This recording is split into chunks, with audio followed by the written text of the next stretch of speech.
அதுவரையில் என் மனைவி, என் பிள்ளை, என் வாழ்வு, என் உறவு என்று சுருங்கி கிடந்த அந்த அன்பின் வட்டம் உலகளாவியதாக மாறுகிறது. அப்படி உலகளாவிய அளவுக்கு உலகத்தின் நன்மைக்காக பிரார்த்தனை செய்வது. பாரதி மிக அழகாக சொல்லுவான், ஒவ்வொரு மனிதனும் என்ன செய்ய வேண்டும்? முதலில் தன்னை கட்ட வேண்டும். புலன் அடக்கம், ஒழுக்கம். ஒழுக்கம் என்பது மிக முக்கியமானது. இன்றைய சமூகத்தை நான் பார்க்கிறேன், இருதயம் முழுவதும் ரணப்பட்டு நிற்கிறேன்.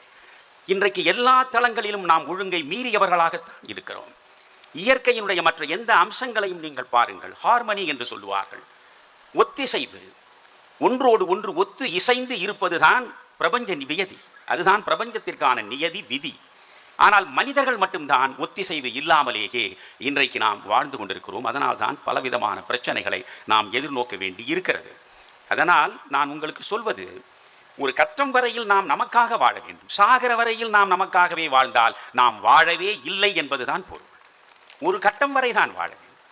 பிறகு நீங்கள் மற்றவர்களுக்காக வாழ வேண்டும். அதற்காகத்தான் இந்த அரிமாக்களாக இருக்கிறீர்கள்.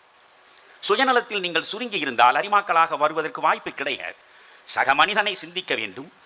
துயருற்று கிடப்பவன் யார், நோயுற்று கிடப்பவன் யார், வறுமையில் வாடுபவன் யார், அடையாளமற்று அகதியாக நிற்பவன் யார் என்று தேடி தேடி தேடி சென்று அத்துணை விழிகளிலும் வழியக்கூடிய கண்ணீரை துடைக்கும் கரங்களை பெற்றவர்களாக நாம் மாறுவதற்காகத்தான் அரிமாக்களாக வலம் வருகிறோம்.